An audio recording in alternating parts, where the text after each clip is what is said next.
BPL সহ Bangladesh T20 সহ all বিশ্বকাপ অল টিকেট বয়কট। এখন থেকে যা আছে টিকেট সব চলে যাবে ফুটবলে। এক ধরনের দুর্নীতি, এক ধরনের প্রতারণা। ভাই, এটা বিসিবি থেকে এক ধরনের দুর্নীতি করা হয়েছে, এক ধরনের অপমান করা হয়েছে। যারা সাপোর্টার আছে তাদেরকে এই ধরনের কোনো কিছু নিউজ করা নাই, কোনো কিছু বলা হয় নাই। এখন পর্যন্ত বিসিবিকে বলতেছি তারা কোনো সময় ক্লিয়ার করে নাই টিকেটটা। যা শুধু বলছে আমরা খেলাটা বডি ট্রান্সফার করছি। বডি ট্রান্সফার করছে মানে কি? তাহলে বৃহস্পতিবার যারা খেলাটা দেখছে তাদের টিকেটটা কি করবে? বিসিবি কি ফাউন্ডে নিবে? তাতে ঘুষ হয়ে যাবে ভাই। এটা সুদ আর ঘুষের চেয়ে বড় হয়ে গেল। এই সাপোর্টার এতগুলো মানুষ রংপুর থেকে আসে, ঢাকা থেকে, চট্টগ্রাম, নোয়াখালী, দূর দূরান্ত থেকে আসে 5,000-10,000 টাকা খরচা করে। তাহলে ওরা চাইটা কি?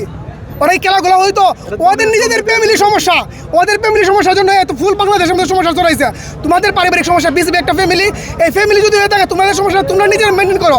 এইটার জন্য সাপোর্টার যারা আছে, দর্শক যারা আছে তাদেরকে ক্ষতিগ্রস্ত করবেন, এইটাই হচ্ছে আমাদের প্রশ্ন।